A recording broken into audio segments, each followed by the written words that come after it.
시간 신명기 8장 11절에서 14절의 말씀을 통해서 다 풍부하게 될 때라는 제목으로 은혜를 나누도록 하겠습니다. 우리는 지난 시간에 아브라함과 롯의 사건에 대해서 살펴보았습니다. 롯은 하나님 여호와 앞에 악하고 큰 죄인이 소돔과 고모라 성에 거하게 되었습니다. 롯은 눈앞에 있는 풍요와 안락함을 따라서 나아갔습니다. 진리를 떠난 삶의 자리를 그가 눈으로 확인하면서도 그 자리를 떠나지 않고 그곳에 머물러 있었습니다. 그 결과 어떻게 되었습니까? 전쟁포로로 사로잡히는, 자기가 가진 것 모든 것 빼앗기고 자유도 빼앗기고, 그리고 말할 수 없는 수치와 조롱과 비참함을 경험했습니다. 반면에 아브라함은 어땠습니까? 조카 롯이 전쟁의 포로로 사로잡힘을 듣고 두려움과 떨림으로 어쩔 수 없이 그 전쟁에 참여하게 되었습니다. 그의 심정과 그의 마음 상태는 어땠는지 알 수 없지만 다행히도 승리하고 돌아오는 길에 멜기세덱을 만나서 하나님에 대한 놀라운 계시를 듣게 됩니다. 전쟁의 승리가 바로 하나님께서 그 대적을 손에 붙여주셨기 때문에 가능했다는 것입니다. 그래서 아브라함은 멜기세덱의 말씀에 순종하여서 11조를 드리는 그런 귀한 신앙의 행위를 보여줍니다. 그리고 아브라함은 멜기세덱의 떡과 포도주에, 즉 예수 그리스도의 성만찬에 선언적으로 참여하는 놀라운 경험과 은혜를 덧입게 됩니다. 그래서 아브라함은 전쟁의 승리 이후에 얻게 될 영광과 전리품의 획득, 말할 수 없는 부의 획득보다도 천지의 주제시요 지극히 높으신 하나님에 대한 고백을 자기의 것으로 삼는 놀라운 모습을 보여주고 있습니다. 그는 소돔과 고모라의 부정한 제물로 자기를 치부하지 않겠다고 결단하는 모습이었습니다. 즉 세상의 것으로 의존하여 살아가지 않겠다는 것입니다. 오직 여호와 하나님의 약속과 그 말씀에 순종하여 따라 살아가기를 결단했습니다. 하나님 언약을 붙들며 살아가겠다는 모습을 보여준 것입니다. 자신의 삶 속에서 하나님의 은혜만 나타나기를 소원했습니다. 하나님의 돌보심과 인도하심의 손길만을 바라보기를 원했습니다. 그래서 아브라함은 롯에 대한 인간적인 비판보다 자기가 마주친 현실과 사건 앞에서 생명을 살리고 세우는 일에 발벗고 앞장섰던 것입니다. 형제의 고난 앞에서 수수방관하거나 구경꾼으로 남지 않았던 것입니다. 그는 천지의 주제시여 지극히 높으신 하나님, 즉 어떤 상황 속에도 언제든지 하나님의 존재를 인정하는 그 받은 바 은혜를 헛되이 하지 않으려고 했던 것입니다.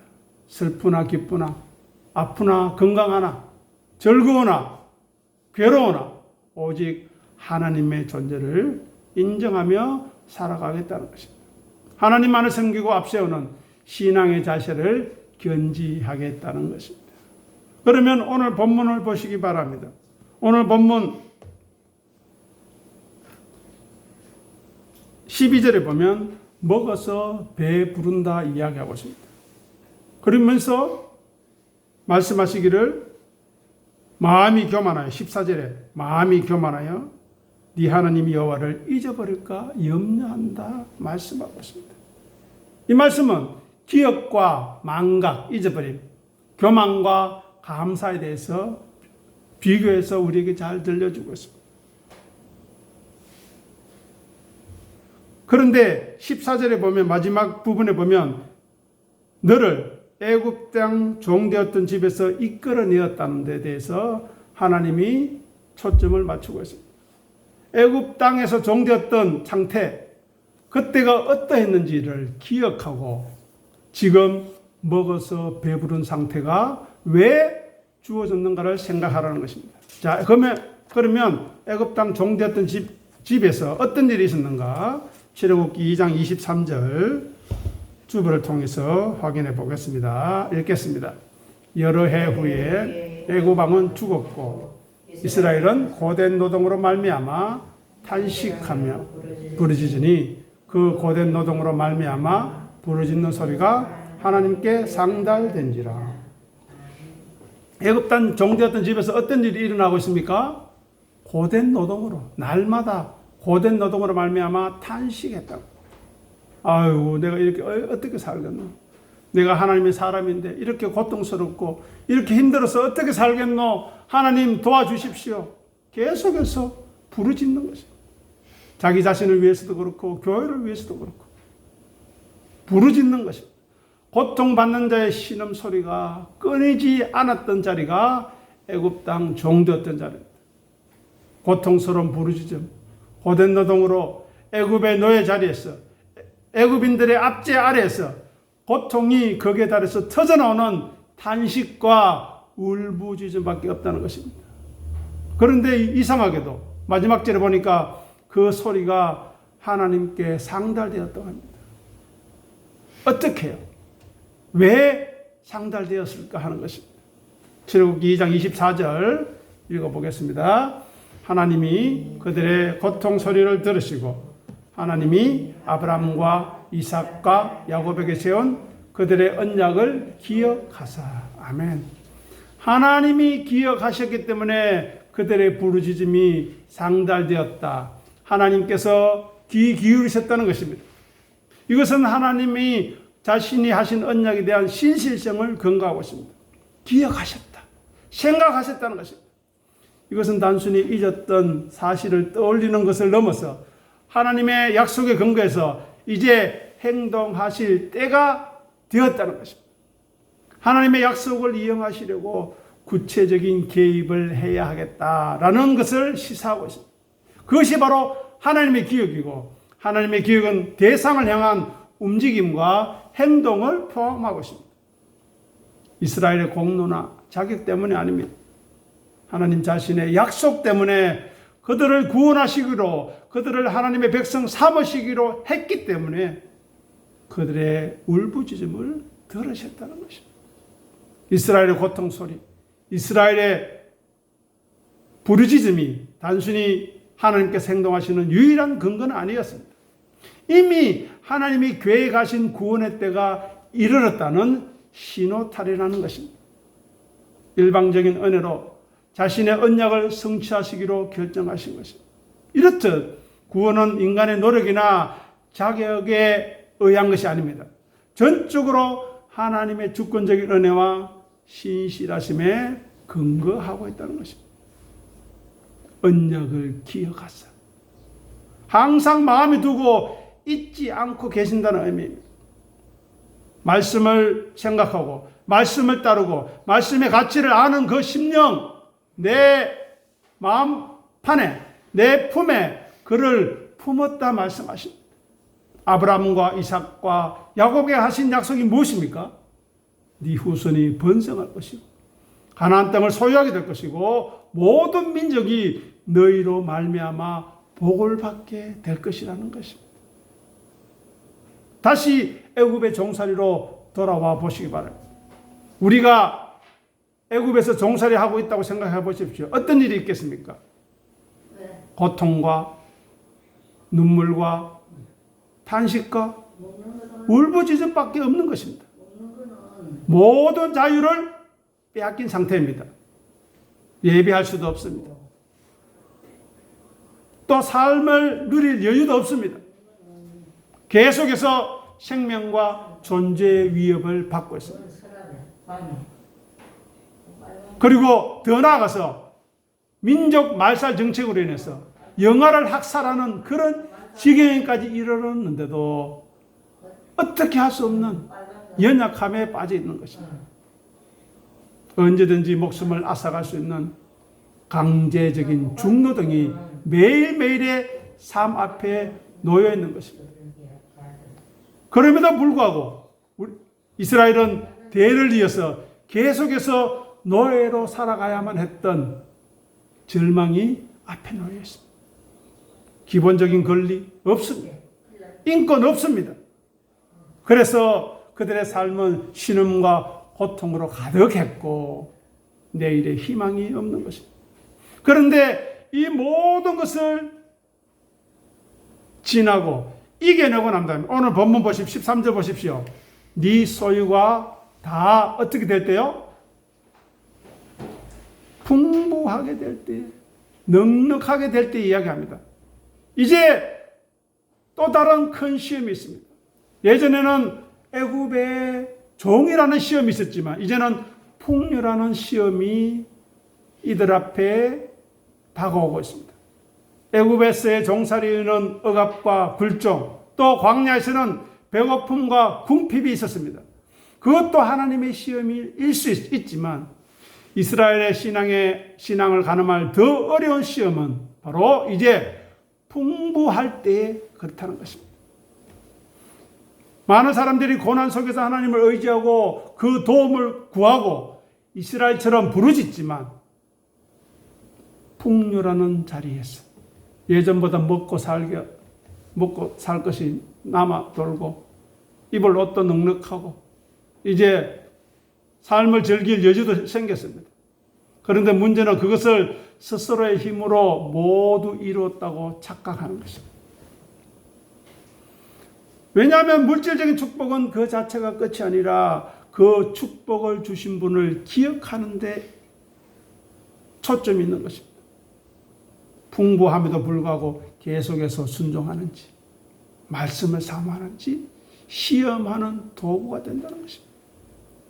이 풍부는 자기 만족과 교만이 나는 죄로 우리를 이끌어갑니다. 풍요가 교만의 직접적인 원인이 제공됩니다. 12절과 13절 보십시오. 먹어 배부른다. 아름다운 집을 짓고 거주한다. 소와 양이 번성한다. 은금이 정식되었다. 반대로 살펴보십시오. 먹을 게 없어 배고프다. 잘 것도 없이 누추하다. 소와 양이 빼빼 말라서 다 죽어나간다. 은금은 고사하고 돌덩어리도 없다. 이 말씀과 그 반대되는 말씀, 애굽 땅과 이 가나안 땅의 그 대조를 생각하라는 것입니다. 소유가 풍부하게 될 때 어떻게 인간들은 변합니까? 하나님의 도우심과 필요성을 느끼지 못합니다. 하나님의 은혜의 중요성을 잃어버립니다. 즉 자기 만족에 빠지게 되는 것입니다. 그것이 어떻게 나타나는가? 신명기 8장 17절 광고란으로 가셔서 같이 읽어보겠습니다. 그러나 네가 마음에 이르기를 네 능력과 내 손의 힘으로 내가 이 재물을 얻었다 말할 것이다. 보십시오. 풍요가 이렇게 사람을 인본주의적인 인간 중심적인 교만으로 이끌어갑니다. 물질적인 풍요가 저는 가장 교활하고 근원적인 죄악입니다. 풍요를 누리게 될 때 모든 성공의 원인을 자기 자신에게 돌립니다. 내가 수고했지, 내가 땀 흘렸지, 내가 고생했지 라고 자기에게로 돌립니다. 그러면서 창조주 하나님, 그것을 주신 하나님, 재물 얻을 능력을 주신 하나님을 잊어버리게 될 위험이 있다는 것입니다. 성공의 근원에 대한 착각을 하게 됩니다. 자신의 성공과 부, 이것이 전적으로 자기의 노력과 능력의 결과물로 여기게 된다는 것입니다. 모든 생명과 능력, 재물 얻을 기회와 힘이 하나님으로부터 온다는 성경적인 근본 진리를 정면적으로 부인해버립니다. 하지만 성경은 이야기합니다. 인간은 스스로 존재할 수 없는 하나님의 의에 지음받고 그 생명을 주시는 생명으로 말미암아 유지되는 피조물에 불과하다는 것입니다. 그래서 인간이 성취한 모든 것은 근본적으로 하나님의 은혜와 섭리의 결과물임을 생각해야 하는데, 이것을 인정하는 사람이 성도입니다. 이것을 받아들이는 사람이 하나님의 백성입니다. 그리고 하나님의 통치를 인정하는 거룩한 자녀인 것입니다. 즉, 내가 풍요하고 풍부하고 넉넉하지만 그 물질에 내 마음을 두지 않는 것입니다. 반면에 그것을 인정하지 않는 사람은 그들의 아비는 사단 마귀입니다. 마귀가 그랬거든요. 이 말을 듣는데 자존심 상하고 기분 나쁘면 그거는 불신앙입니다. 하나님의 위대하심과 영광스러운 것을 모르는 무지와 어둠 속에 있음을 드러내는 것입니다. 그래서 자기 숭배의 죄에 빠진 것을 확인하게 될 것입니다. 보십시오. 내 능력, 내 손의 힘으로, 내 지혜로 내가 이것을 이뤘다. 즉 자기 자신을 신격화하는 행위입니다. 즉 하나님처럼의 삶을 추구하는 것이고 그 욕망 가운데 있는 것이고 지금도 그렇게 살아가고 있다는 반증입니다. 사람은 속일 수 있을 것 같지만 하나님은 속일 수 없습니다. 말씀을 전하는 자는 속일 수 없습니다. 왜냐하면 그 진리의 말씀이 증거될 때에 그 말씀이 여러분들을, 우리들을 조명하고 있기 때문입니다. 이런 사람들은 하나님 자리에 자기를 스스로 올려놓고 감사와 영광을 돌려야 할 대상이 하나님이 아닌 자기 자신으로 삼는 영적 우상숭배를 하고 있다는 것입니다. 그래서 성경에서 교만이 가장 무서운 죄인 이유는 하나님께 속한 영광을 가로채려는 시도이기 때문입니다. 그래서 모든 죄의 뿌리는 하나님으로부터 독립하는 것입니다. 하나님으로부터 자유롭게 되고자 하는 것입니다. 스스로 주인이 되려는 교만에 빠지게 됩니다. 그러면 그런 자들을 어떻게 하나님이 취급하시는가? 에스겔서 31장 14절 말씀 같이 읽어보겠습니다. 이는 물가에 있는 모든 나무는 키가 크다고 교만하지 못하게 하며 그 꼭대기가 구름에 닿지 못하게 하며 또 물을 마시는 모든 나무가 스스로 높아 서지 못하게 하매니 그들을 다 죽음에 넘겨주어 사람들 가운데서 구덩이로 내려가는 자와 함께 지하로 내려가게 하였습니다. 보십시오. 내 힘과 내 손으로 했다 하는 사람들 누굽니까? 키가 크다고 교만한 사람. 여기 나무는 사람을 이야기하죠. 그리고 그 꼭대기가 구름에 닿으려고 지금 막 고개를 쳐들고 있는 상태입니다. 그리고 스스로 높아서 굳세게 서려고 하는 것입니다. 이런 모습들은 스스로 높아져서 피조물 자신의 위치를 망각하고 있음을 잘 보여줍니다. 창조주의 자리를 넘보는 교만에 가득 차 있다는 것입니다. 하지만 하나님께서는 자신의 영광을 어떤 죄인된 피조물과도 나누지 않으십니다. 교만한 것은 반드시 심판하시겠다 천명하고 있는 것입니다. 그 심판의 도구가 무엇입니까? 바로 죽음입니다. 죽음을 통한 하나님의 절대적인 주권 선포를 하고 있는 것입니다. 교만한 자들을 다 죽음에 넘겨주겠다는 것입니다. 아무리 하늘 높은 줄 모르고 솟아있던 나무 같은 인간도 결국 죽음을 피하지 못하고 지하로 내려가는 14절 마지막에 보면 구덩이로, 지하로, 무덤으로, 서울로 내려가게 만들어버린다는 것입니다. 이렇게 죽음은 모든 인간적인 교만과 구별되는 것입니다. 그리고 그것을 무너뜨리는 가장 강력한 평준화의 도구입니다. 화려했던 왕군, 장군들, 고관 대작들 생각해 보십시오. 그들이 죽은 이후에 뭐가 있습니까? 그들이 죽음 앞에서 어땠을까요? 평범한 일개 사람, 피조물일 뿐입니다. 한 줌의 흙으로 돌아가는 유한한 존재일 뿐입니다.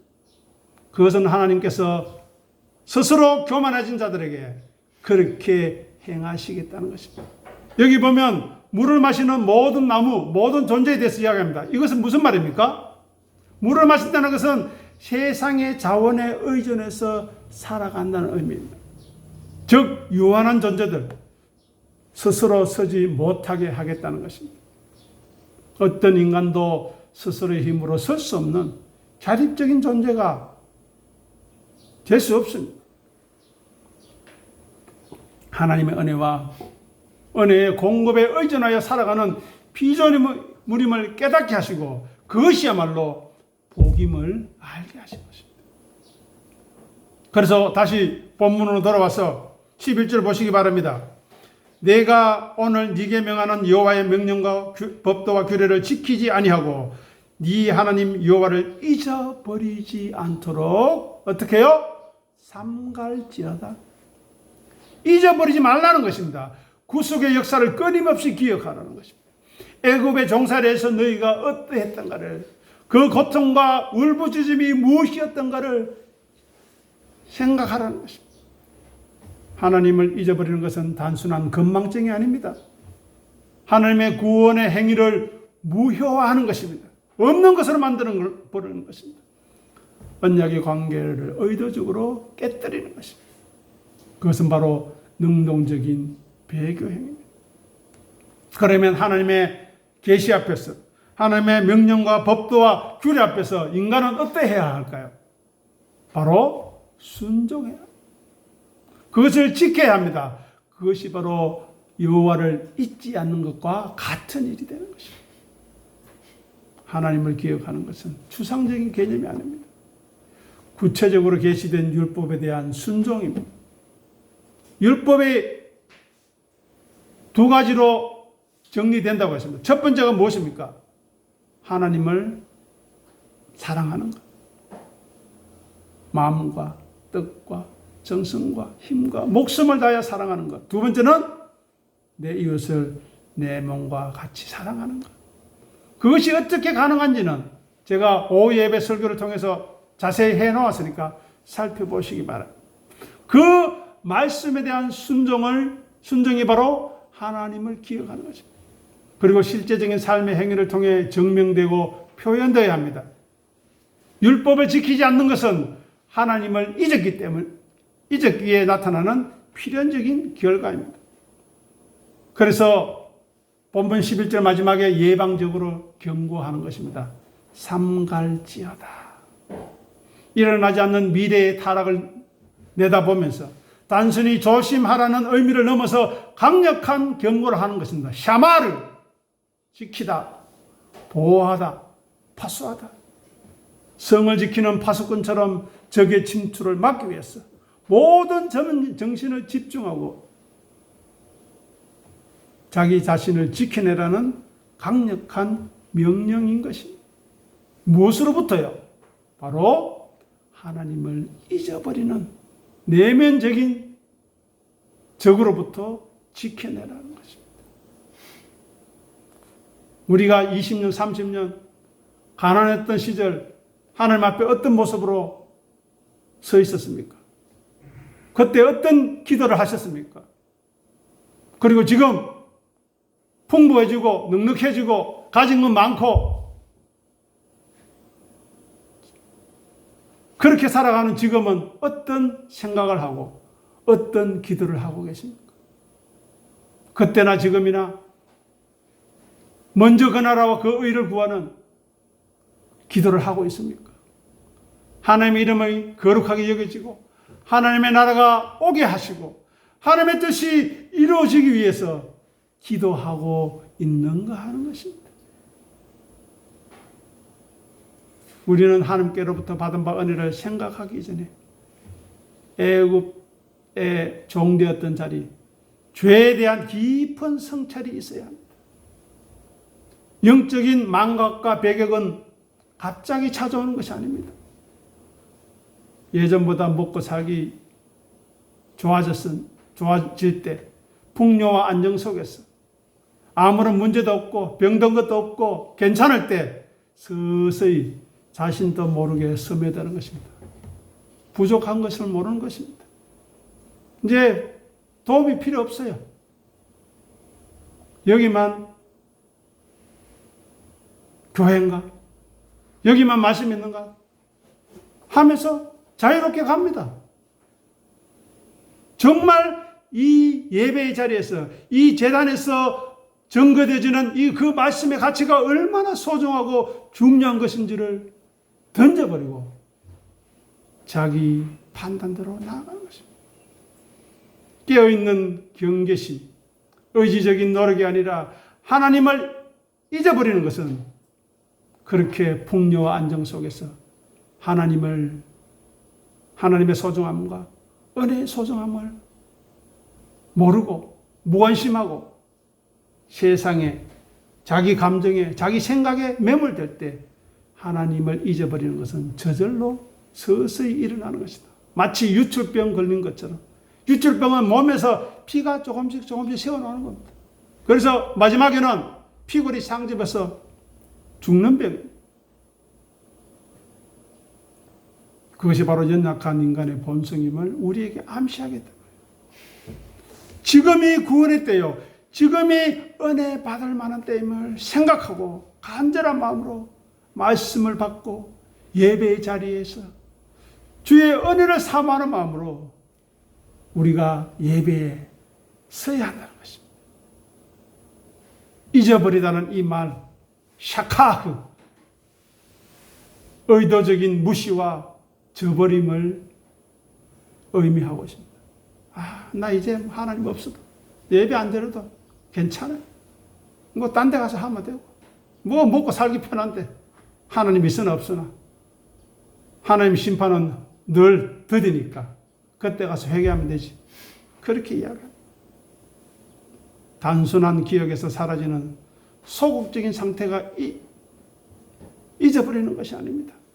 마땅히 기억해야 할 대상, 마땅히 기억해야 할 은혜, 마땅히 감사해야 할 하나님의 사랑, 그것이 더 이상 중요하지 않고 감격도 없고 기쁨도 없이 조금씩 마음에서 밀어내는 것입니다. 그럴 때 신명기 8장 11절부터 신명기 전체가 하나님의 말씀을 청정하지 않을 때 어떤 결과가 이스라엘에게 있었는가 분명히 이야기합니다. 19절 보시기 바랍니다. 19절 읽고 마치겠습니다. 신명기 8장 19절 우리 같이 읽어보겠습니다. 네가 만일 네 하나님 여호와를 잊어버리고 다른 신들을 따라 그들을 섬기며 그들에게 절하면 내가 너희에게 경고하노니 너희가 반드시 멸망할 것이라. 이 멸망이 여호와를 잊어버리고 다른 신을 따라 섬기고 절했던 이스라엘 백성들에게 분명히 일어났다는 역사적인 사실이 우리 앞에 있음을 분명히 기억하고 있을 때나 없을 때나 기쁠 때나 슬플 때나 말씀이 우리의 마음과 생각을 주장해 주시기를 기도하고 기도하는 우리의 남은 삶이 될 수 있기를 간절히 소원하고 기도합니다. 기도하겠습니다. 아버지 하나님 은혜를 감사합니다. 고난과 궁핍과 가난과 고통이 우리에게 큰 시험이 아니라 풍부하고 넉넉하고 아무런 문제 없을 때 편안하게 생각할 때가 더 큰 시험의 자리에 있음을 깊이 생각하게 도와주시옵소서. 우리는 이 땅에서 언젠가는 이 땅의 삶을 마치고 주님 앞에 서야 하는 유한한 존재입니다. 교만하고 목이 뻣뻣하고 자기를 높이려는 자들은 죽음으로 말미암아 허무와 헛됨으로 끝날 것이지만 하나님의 명령과 법도와 규례를 기억하고 그 본체이신 예수 그리스도를 섬기고 따름으로 하나님을 기억하며 살아갈 때 죽음이 우리를 이기지 못하고 이미 죽음을 이긴 승리가 우리 안에 있고 믿음이 있기에 죽음 앞에 서는 그날 두 팔 벌려 우리 주 예수 그리스도를 영접할 수 있는 착하고 충성된 종이라고, 이는 내 사랑하는 자요 내 기뻐하는 사람이라고 말씀하시는 아버지의 음성을 들을 수 있는, 그 음성을 듣고자 하는 부지런함과 열심히 우리의 삶 가운데 있게 도와주시옵소서. 감사하며 예수님 이름으로 간절히 기도드립니다. 아멘.